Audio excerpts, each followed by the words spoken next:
ಈ ಬಗ್ಗೆ ಹೆಚ್ಚಿನ ಡೀಟೇಲ್ಸ್ ಅನ್ನ ಕೊಡ್ತಾರೆ ನಮ್ಮ ಹಿರಿಯ ಪ್ರತಿನಿಧಿ ಪ್ರಶಾಂತ್ ನಾಥ್. ನ್ಯೂಸ್ ಡೆಸ್ಕ್ ಇಂದ ನೇರ ಸಂಪರ್ಕದಲ್ಲಿ ಜಾಯ್ನ್ ಆಗಿದ್ದಾರೆ. ಪ್ರಶಾಂತ್, ರಾಜ್ಯ ಕಾಂಗ್ರೆಸ್ಸಿನ ಈ ಬೆಳವಣಿಗೆ ಬಹಳ ಇಂಟ್ರೆಸ್ಟಿಂಗ್ ಘಟ್ಟ ತಲುಪಿದೆ. 4 ಜನ ಶಾಸಕರು ಸರ್ಕಾರದ ಮೇಲೆ, ಕೆಲ ಸಚಿವರ ಮೇಲೆ, ಇಲಾಖೆ ಮೇಲೆ ಆರೋಪ ಮಾಡಿದ್ರು. ಆದ್ರೆ ಹೈಕಮಾಂಡ್ ಎಂಟ್ರಿ ಕೊಟ್ಟಿದೆ. ಸುರ್ಜೇವಾಲಾ ಎಂಟ್ರಿ ಕೊಟ್ಟು ಇಷ್ಟು ಜನ ಶಾಸಕರ ಜೊತೆ 1-to-1 ಸಭೆ ನಡೆಸೋದಕ್ಕೆ ಮುಂದಾಗಿದ್ದಾರೆ. ಅಂದ್ರೆ ಇಲ್ಲಿ ಅಧಿಕಾರ ಹಂಚಿಕೆ ಚರ್ಚೆ ಏನ್ ನಡೀತಾ ಇದೆ, ಸೆಪ್ಟೆಂಬರ್ ಅಕ್ಟೋಬರ್ ಕ್ರಾಂತಿ ಬಗ್ಗೆ ಚರ್ಚೆ ಆಗ್ತಾ ಇದೆ.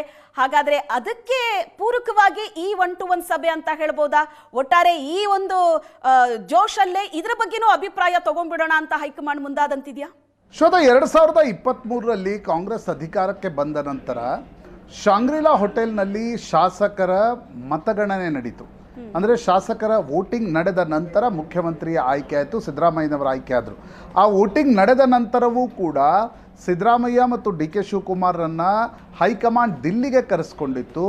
ಅದಾದ ನಂತರ ಒಂದು ರೀತಿಯ ಬಾರ್ಗೇನಿಂಗ್ ಅಂತಿರೋ, ನೆಗೋಷಿಯೇಷನ್ ಅಂತಿರೋ, ಹೈಕಮಾಂಡ್ನ ಮಧ್ಯಪ್ರವೇಶ ಅಂತಿರೋ, ಅವೆಲ್ಲವೂ ನಡೆದ ನಂತರ ವಾಪಸ್ ಬೆಂಗಳೂರಿಗೆ ಬಂದು ಆ ಶಾಸಕಾಂಗ ಪಕ್ಷದ ಸಭೆಯಲ್ಲಿ ಅಧಿಕೃತವಾಗಿ ಸಿದ್ದರಾಮಯ್ಯನವರನ್ನ ಆಯ್ಕೆ ಮಾಡಲಾಯಿತು.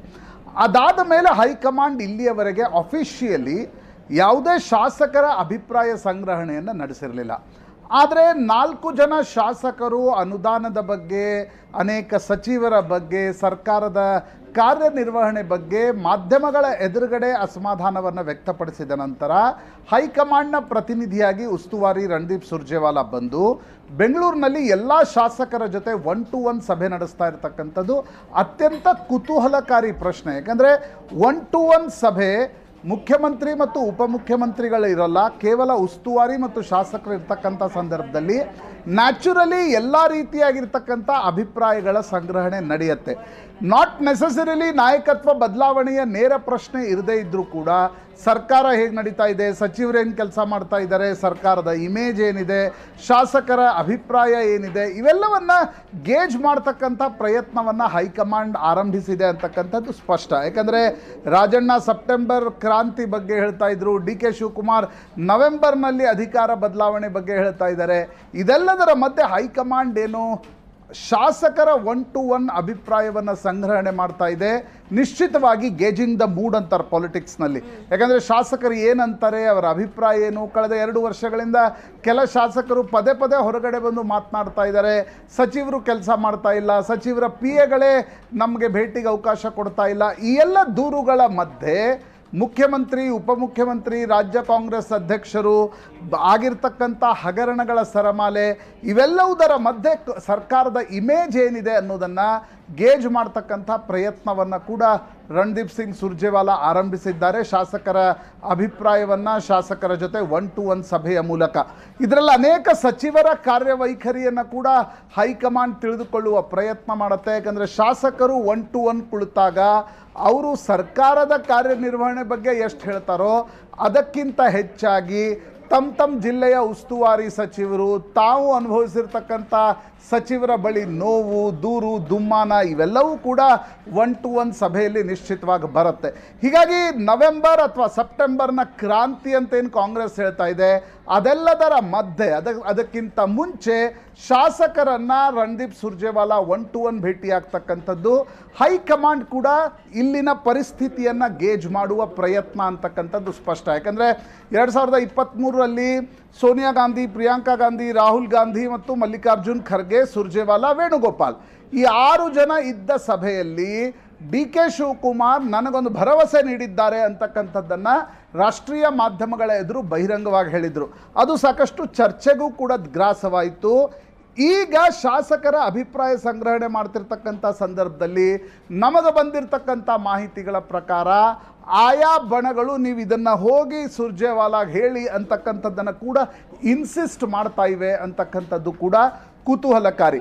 2023ರಲ್ಲಿ ನೋಡಿದಾಗ ಸಿದ್ದರಾಮಯ್ಯನವರ ಬಳಿ 70-75% ಶಾಸಕರ ಬೆಂಬಲ ಇತ್ತು. ಈಗ ಎಷ್ಟಿದೆ ಅಂತಕ್ಕಂಥದ್ದು 1-to-1 ಸಭೆಯ ನಂತರ ಒಂದಿಷ್ಟು ಸ್ಪಷ್ಟತೆ ದೊರೆಯಲಿದೆ. ಶ್ವೇತಾ, ಓಕೆ, ಇನ್ನು ಸಿದ್ದರಾಮಯ್ಯನವರು ಒಗ್ಗಟ್ಟು ಪ್ರದರ್ಶನ ಮಾಡಿದ್ದು ಡಿ ಕೆ ಶಿವಕುಮಾರ್ ಅವರ ಕೈ ಹಿಡಿದು ಎತ್ತಿ ನಾವು ಒಗ್ಗಟ್ಟಾಗಿದ್ದೀವಿ, ಚೆನ್ನಾಗಿದ್ದೀವಿ ಅನ್ನೋ ಮೆಸೇಜು. ಬಟ್ ಇಲ್ಲಿ ಒಂದು ಇಂಟ್ರೆಸ್ಟಿಂಗ್ ಏನ್ ಅನ್ಸೋದು ಅಂದ್ರೆ ಡಿ ಕೆ ಶಿವಕುಮಾರ್ ಅವರ ಮುಖದಲ್ಲಿರುವಂತ ನಗು, ಯಾಕಂದ್ರೆ ಬೇರೆ ಏನು ರಿಯಾಕ್ಟ್ ಮಾಡಿಲ್ಲ, ಬಟ್ ಅವರ ನಗು ಬೇರೆದೇ ಹೇಳ್ತಾ ಇರೋ ಹಾಗೆ ಕಾಣಿಸ್ತಾ ಇದೆ. ಇದ್ರ ಬಗ್ಗೆ ಯಾವ ರೀತಿ ವಿಶ್ಲೇಷಣೆ ಮಾಡ್ಬೋದು ಅನ್ಸುತ್ತೆ? ಶ್ವೇತಾ, ರಾಜಕಾರಣದಲ್ಲಿ ಯಾವಾಗ ನಿಮಗೆ ಪದೇ ಪದೇ ಕೈ ಎತ್ತಿ ನಾವು ಒಟ್ಟಾಗಿದ್ದೀವಿ, ಒಂದಾಗಿದ್ದೀವಿ ಅಂತಕ್ಕಂಥದ್ದನ್ನ ಹೇಳುವ ಪ್ರಮೇಯ ಬರುತ್ತೆ, ಅದರ ಅರ್ಥ ಒಳಗಡೆ ಏನೋ ವಿಪರೀತ ನಡೀತಾ ಇದೆ ಅಂತಕ್ಕಂಥದ್ದು. ಹೀಗಾಗಿ ಸಿದ್ದರಾಮಯ್ಯನವರು ಮತ್ತು ಡಿ ಕೆ ಶಿವಕುಮಾರ್ ಇವತ್ತಿನ 24x7 ಮಾಧ್ಯಮಗಳ ಕಾಲದಲ್ಲಿ ಹೈಕಮಾಂಡ್ ಭೇಟಿಯ ನಂತರ ಇದೊಂದು ಮ್ಯಾಂಡೇಟ್ರಿ ರಿಚುವಲ್ ಅನ್ಸುತ್ತೆ. ನಿಮಗೆ ಸಿದ್ದರಾಮೋತ್ಸವದಿಂದ ಹಿಡಿದು ಸಿದ್ದರಾಮೋತ್ಸವದ ದಾವಣಗೆರೆ ವೇದಿಕೆಯಲ್ಲಿ ರಾಹುಲ್ ಗಾಂಧಿ ಇಬ್ಬರನ್ನ ಪರಸ್ಪರ ಆಲಿಂಗನ ಮಾಡಿ ಅಂತಕ್ಕಂಥದ್ದನ್ನು ಹೇಳ್ತಾ ಇದ್ರು. ಈಗ ಸಿದ್ದರಾಮಯ್ಯನವರು ದಿಲ್ಲಿಗೆ ಹೋಗಿ ಬಂದ ನಂತರ ಡಿ ಕೆ ಶಿವಕುಮಾರ್ ಕೈ ಎತ್ತಿ ನಾವು ಒಟ್ಟಿಗಿದ್ದೀವಿ, ಒಂದಾಗಿದ್ದೀವಿ ಅಂತಕ್ಕಂಥದ್ದನ್ನು ಹೇಳ್ತಾರೆ. ಅದರ ಅರ್ಥವೇ ಒಳಗಡೆ ಪರಿಸ್ಥಿತಿ ವಿಪರೀತವಾಗಿದೆ ಅಂತಕ್ಕಂಥದ್ದು ಸ್ಪಷ್ಟ. ಎಷ್ಟೇ ಅವರು ಒಟ್ಟಾಗಿದ್ದೀವಿ ಅಂತಕ್ಕಂಥದ್ದನ್ನು ಹೇಳಿದರೂ ಕೂಡ ಒಳಗೆ ಏನು ನಡೀತಾ ಇದೆ ಅಂತಕ್ಕಂಥದ್ದು ಪದೇ ಪದೇ ಮಾಧ್ಯಮಗಳ ಎದುರುಗಡೆ ಹೊರಗಡೆ ಬರ್ತಾ ಇದೆ. ಮಾಧ್ಯಮಗಳ ಪ್ರಶ್ನೆ ಇಲ್ಲದೇ ಇದ್ದಾಗಲೂ ಕೂಡ ಕೆ ಎನ್ ರಾಜಣ್ಣ ಬಂದು ಹೇಳಿದರು ಸೆಪ್ಟೆಂಬರ್ ಕ್ರಾಂತಿ. ಬಿ ಆರ್ ಪಾಟೀಲ್ ತಾವೇ ತಮ್ಮ ಸಚಿವರ ಆಪ್ತ ಕಾರ್ಯದರ್ಶಿಯ ಜೊತೆಗಿನ ಮೊಬೈಲ್ ಸಂಭಾಷಣೆಯನ್ನು ಬಿಡುಗಡೆಗೊಳಿಸಿದರು. ಬೇಳೂರು ಗೋಪಾಲಕೃಷ್ಣ ಏಕಾಏಕಿ ಫಾರಿನ್ನಿಂದ ಬಂದು ಜಮೀರ್ ಅಹ್ಮದ್ ಖಾನ್ ರಾಜೀನಾಮೆ ಕೊಡು ಅಂತ ಹೇಳಿದರು.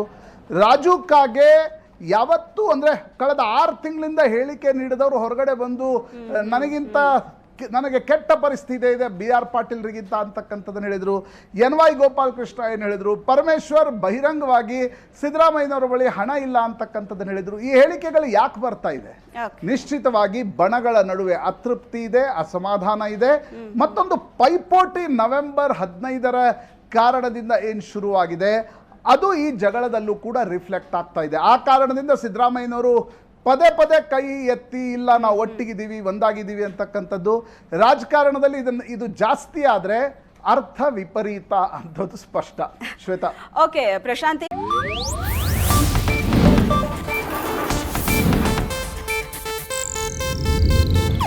ಇದು ಏಷ್ಯಾನೆಟ್ ನ್ಯೂಸ್ ನೆಟ್ವರ್ಕ್ ಪ್ರಸ್ತುತಿ.